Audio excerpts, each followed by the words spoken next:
ನಮಸ್ಕಾರ ವೀಕ್ಷಕರೇ, ಇದು 30 ಮಿನಿಟ್ಸ್ 30 ನ್ಯೂಸ್. ನಾನು ಶರ್ಮಿತಾ ಶೆಟ್ಟಿ. ಇವತ್ತಿನ ವಿದ್ಯಮಾನಗಳ ಪ್ರಮುಖ 30 ಸುದ್ದಿ ಒಂದೊಂದಾಗಿ ನೋಡ್ತಾ ಹೋಗೋಣ. ನಾಳೆ ಪುನೀತ್ ಅಭಿನಯದ ಕೊನೆಯ ಸಿನಿಮಾ ಜೇಮ್ಸ್ ರಿಲೀಸ್ ಆಗ್ತಾ ಇದೆ. ಇಂದಿನಿಂದಲೇ ಜೇಮ್ಸ್ ಜಾತ್ರೆ ಶುರುವಾಗಿದೆ. ಸುಮಾರು 4000ಕ್ಕೂ ಹೆಚ್ಚು ಥಿಯೇಟರ್ಗಳಲ್ಲಿ ಜೇಮ್ಸ್ ರಿಲೀಸ್ ಆಗ್ತಾ ಇದೆ. ಥಿಯೇಟರ್ಗಳ ಬಳಿಯಲ್ಲಿ ಪುನೀತ್ ಕಟ್ಔಟ್ ಫ್ಲೆಕ್ಸ್ ಹಾಕಿದ್ದು ಅಭಿಮಾನಿಗಳು ಭರ್ಜರಿಯಾಗಿ ತಯಾರಿ ಮಾಡಿಕೊಂಡಿದ್ದಾರೆ. ಒಂದೊಂದು ಕಡೆ 3-4 ಕಟ್ಔಟ್ ಹಾಕಲಾಗಿದೆ. ಬೆಂಗಳೂರಿನ ಕೆಜಿ ರಸ್ತೆಯಲ್ಲಿ 2 ಚಿತ್ರಮಂದಿರಗಳಲ್ಲಿ ಜೇಮ್ಸ್ ದರ್ಶನವಾಗ್ತಾ ಇದೆ. ತ್ರಿವೇಣಿ ಹಾಗೂ ಅನುಪಮ ಚಿತ್ರಮಂದಿರಗಳಲ್ಲಿ ಜೇಮ್ಸ್ ಸಿನಿಮಾ ರಿಲೀಸ್ ಆಗ್ತಾ ಇದೆ. ಇದೇ ಮೊದಲ ಬಾರಿಗೆ ಅಪ್ಪು ಸಿನಿಮಾ ಬೆಂಗಳೂರಿನ ಕೆಜಿ ರಸ್ತೆಯ 2 ಥಿಯೇಟರ್ಗಳಲ್ಲಿ ರಿಲೀಸ್ ಆಗ್ತಾ ಇರೋದು.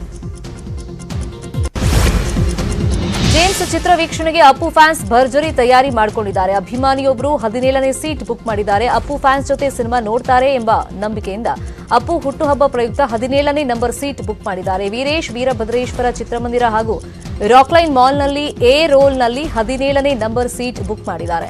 ಅಪ್ಪುಗೆ ಸೀಟ್ ಖಾಲಿ ಬಿಡೋ ಮೂಲಕ ಗೌರವ ಸೂಚಿಸಿದ್ದಾರೆ. ನಾಳೆ ಪವರ್ ಸ್ಟಾರ್ ಪುನೀತ್ ರಾಜ್ಕುಮಾರ್ ಹುಟ್ಟುಹಬ್ಬ ಹಿನ್ನೆಲೆಯಲ್ಲಿ ರಾಜ್ಯಾದ್ಯಂತ ಫ್ಯಾನ್ಸ್ ಸಂಭ್ರಮದಲ್ಲಿದ್ದಾರೆ. ಬೆಂಗಳೂರಿನ ಸರ್ವಜ್ಞ ನಗರದ ಕಾಕ್ಸ್ ಟೌನ್ ಆಸ್ಪತ್ರೆಯಲ್ಲಿ 9 ನವಜಾತ ಶಿಶುಗಳಿಗೆ ಪುನೀತ್ ಹೆಸರು ನಾಮಕರಣ ಮಾಡಲಾಗಿದೆ. ಹೆರಿಗೆ ಆಸ್ಪತ್ರೆಯಲ್ಲಿ 9 ನವಜಾತ ಶಿಶುಗಳಿಗೆ ಪುನೀತ್ ಹೆಸರನ್ನ ಇಡಲಾಗಿದೆ. ಪುನೀತ್ ಸಹೋದರಿ ಪೂರ್ಣಿಮಾ ಹಾಗೂ ನಟಿ ತಾರಾ ಈ ಸಂದರ್ಭದಲ್ಲಿ ಉಪಸ್ಥಿತರಿದ್ದರು. ಪುನೀತ್ ರಾಜ್ಕುಮಾರ್ ಅಭಿನಯದ ಜೇಮ್ಸ್ ಚಿತ್ರ ವೀಕ್ಷಣೆಗೆ ಕ್ಷಣಗಣನೆ ಶುರುವಾಗಿದೆ. ಇದೇ ಹೊತ್ತಲ್ಲಿ ರಾಯಚೂರಿನ ಅಪ್ಪು ಅಭಿಮಾನಿಗಳು ನಗರದ 16ನೇ ವಾರ್ಡ್ ತಿಮ್ಮಾಪುರ ಪೇಟ್ನಲ್ಲಿ ಅಪ್ಪು ಹೆಸರಿನ ಅಂಗನವಾಡಿ ಕೇಂದ್ರ ಲೋಕಾರ್ಪಣೆ ಮಾಡಿದ್ದಾರೆ. ಶಾಸಕರ ಅನುದಾನದ ಅಡಿಯಲ್ಲಿ ಅಂಗನವಾಡಿ ಕೇಂದ್ರ ನಿರ್ಮಿಸಲಾಗಿದ್ದು, ಅಂಗನವಾಡಿ ಕೇಂದ್ರದ ರಸ್ತೆಗೂ ಪುನೀತ್ ರಾಜ್ಕುಮಾರ್ ಹೆಸರನ್ನ ಇಟ್ಟಿದ್ದಾರೆ. ಬೆಂಗಳೂರು ಸಂಚಾರ ಪೊಲೀಸರು ನಟ ಪುನೀತ್ ಹೆಸರಲ್ಲಿ ಹೆಲ್ಮೆಟ್ ಕಡ್ಡಾಯ ಅಭಿಯಾನ ಮಾಡಿದ್ದಾರೆ. ಉದ್ಘಾಟನೆ ಕಾರ್ಯಕ್ರಮದಲ್ಲಿ ಪುನೀತ್ ಪತ್ನಿ ಅಶ್ವಿನಿ ಪುನೀತ್ ರಾಜ್ಕುಮಾರ್ ಭಾಗವಹಿಸಿದರು. ಬೊಂಬೆ ಹೇಳುತ್ತೈತೆ ಹಾಡು ಹಾಡಿ ಕಾರ್ಯಕ್ರಮವನ್ನು ಉದ್ಘಾಟನೆ ಮಾಡಲಾಯಿತು. ಇದೇ ವೇಳೆ ಅಶ್ವಿನಿ ಅವರು ಕಿರು ವಿಡಿಯೋ ಚಿತ್ರ ಅನಾವರಣ ಮಾಡಿದ್ರು.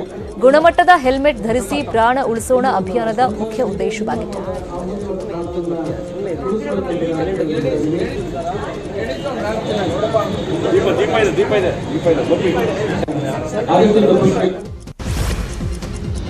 ಮೈಸೂರಿನಲ್ಲಿ ಜೇಮ್ಸ್ ಹಬ್ಬದ ಸಂಭ್ರಮ ಎಲ್ಲೆಡೆ ಹೆಚ್ಚಾಗ್ತಾ ಇದೆ. ನಾಳೆ ಬಿಡುಗಡೆಯಾಗುವಂತ ಜೇಮ್ಸ್ ಚಿತ್ರಕ್ಕಾಗಿ ಇವತ್ತೇ ಚಿತ್ರಮಂದಿರದತ್ತ ಅಭಿಮಾನಿಗಳು ಬಂದಿದ್ದಾರೆ. ನಾಳೆ ಮೈಸೂರಿನ ಕೋಟೆ ಆಂಜನೇಯ ದೇವಸ್ಥಾನದಲ್ಲಿ ವಿಶೇಷ ಪೂಜೆ ಸಲ್ಲಿಸಿ ಬೆಳಗ್ಗೆ 10:30ಕ್ಕೆ ಬೆಳ್ಳಿ ರಥದಲ್ಲಿ ಅಪ್ಪು ಭಾವಚಿತ್ರ ಮೆರವಣಿಗೆಗೆ ಸಿದ್ಧತೆಯನ್ನ ಮಾಡಿಕೊಂಡಿದ್ದಾರೆ. ಕೋಟೆ ಆಂಜನೇಯ ದೇವಸ್ಥಾನದಿಂದ ಜಿಲ್ಲಾಧಿಕಾರಿ ಕಚೇರಿವರೆಗೆ ಮೆರವಣಿಗೆ ನಡೆಯಲಿದೆ. ಥಿಯೇಟರ್ಗಳ ಮುಂದೆ ಡಾಕ್ಟರ್ ಪುನೀತ್ ರಾಜ್ಕುಮಾರ್ ಕಟೌಟ್ಗಳು ರಾರಾಜಿಸ್ತಾ ಇದೆ. ಸಿನಿಮಾ ನೋಡೋದಕ್ಕೆ ಬರೋರ್ಗೆ ಊಟದ ವ್ಯವಸ್ಥೆಯೂ ಮಾಡಲಾಗಿದೆ. ಅಪ್ಪು ಜನ್ಮದಿನಕ್ಕೆ ತುಮಕೂರು, ಹುಬ್ಬಳ್ಳಿ, ಗದಗ ಸೇರಿದಂತೆ ಎಲ್ಲಾ ಜಿಲ್ಲೆಗಳಲ್ಲಿ ಸಿದ್ಧತೆ ಜೋರಾಗಿದೆ. ತುಮಕೂರಲ್ಲಿ ಇವತ್ತೇ ಹಬ್ಬದ ವಾತಾವರಣ ಸೃಷ್ಟಿಯಾಗಿದ್ದು, ಅಪ್ಪು ಪೋಸ್ಟರ್ ಹಾಕಿ ಸಿಂಗರಿಸಿ ಮೆರವಣಿಗೆ ಮಾಡಿದ್ದಾರೆ. ಹುಬ್ಬಳ್ಳಿಯಲ್ಲಿ ಅಪ್ಸರಾ ಟಾಕೀಸ್ನಲ್ಲಿ ಬೃಹತ್ ಗಾತ್ರದ ಕಟೌಟ್, ಬ್ಯಾನರ್, ಬಂಟಿಂಗ್ಸ್ ಹಾಕಲಾಗಿದೆ. ನಾಳೆ ಬೆಳಗ್ಗೆ 9 ಗಂಟೆಗೆ ಮೊದಲ ಶೋ ಆರಂಭವಾಗಲಿದ್ದು, ಬೃಹತ್ ಗಾತ್ರದ ಕೇಕ್ ಕಟ್ ಮಾಡೋಕೆ ಸಿದ್ಧತೆ ಮಾಡಿಕೊಂಡಿದ್ದಾರೆ. ಸಿನಿಮಾ ನೋಡೋಕ್ ಬರೋರಿಗೆ ಉಪಹಾರ ಮತ್ತಿತರ ವ್ಯವಸ್ಥೆ ಆಗಿದೆ. ಇನ್ನು ಗದಗ್ನಲ್ಲೂ ನಗರದ ವೆಂಕಟೇಶ್ ಕೃಷ್ಣ ಚಿತ್ರಮಂದಿರದಲ್ಲಿ ಬ್ಯಾನರ್ ಬಂಟಿಂಗ್ಸ್ ರಾರಾಜಿಸ್ತಾ ಇದೆ.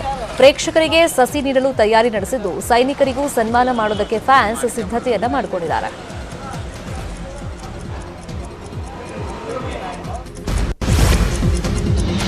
ಅಪ್ಪು ಎಲ್ಲರನ್ನೂ ಅಗಲಿ 137 ದಿನಗಳು ಕಳೀತಾ ಇದೆ. ಕೊಪ್ಪಳದಲ್ಲಿ ಅಪ್ಪು ಅಭಿಮಾನಿಗಳು ಅವರನ್ನ ಆರಾಧನೆ ಮಾಡ್ತಾ ಇದ್ದಾರೆ. ಅಪ್ಪು ಹೆಸರಲ್ಲಿ ಅಂಗಡಿಗಳು ಆರಂಭವಾಗಿವೆ. ಅಪ್ಪು ಹೆಸರಲ್ಲಿ hair cutting, Appu egg rice ಅಂಗಡಿ, ಗೋಲ್ಡನ್ ಸ್ಟಾರ್ ಫಾಸ್ಟ್ ಫುಡ್ ಅಂಗಡಿ, ಹೀಗೆ ಎಲ್ಲ ಕಡೆಯೂ ಅಪ್ಪು ಹೆಸರಲ್ಲಿ ಅಂಗಡಿಗಳು ಆರಂಭವಾಗಿವೆ. ನಾಳೆ ಅಪ್ಪು ಜನ್ಮದಿನ ಆಚರಿಸಲು ಅಭಿಮಾನಿಗಳು ಸಿದ್ಧತೆ ಮಾಡಿಕೊಂಡಿದ್ದಾರೆ.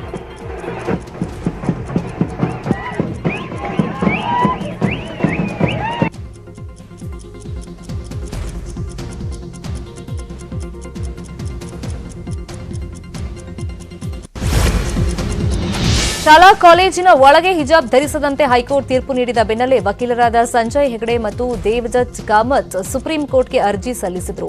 ವಿದ್ಯಾರ್ಥಿನಿ ನಿಬಾ ನಾಜ್ ಕೂಡ ವಕೀಲ ಅನಸ್ ತನ್ವೀರ್ ಮೂಲಕ ಸುಪ್ರೀಂ ಕೋರ್ಟ್ ಮೆಟ್ಲನ್ನ ಏರಿದ್ರು. ಈ ಮಧ್ಯೆ ಹಿಜಾಬ್ ವಿಚಾರಣೆಯನ್ನ ತುರ್ತಾಗಿ ನಡೆಸೋದಕ್ಕೆ ಮಾಡಿದ್ದ ಮನವಿಯನ್ನ ಸುಪ್ರೀಂ ಕೋರ್ಟ್ ನಿರಾಕರಿಸಿದೆ.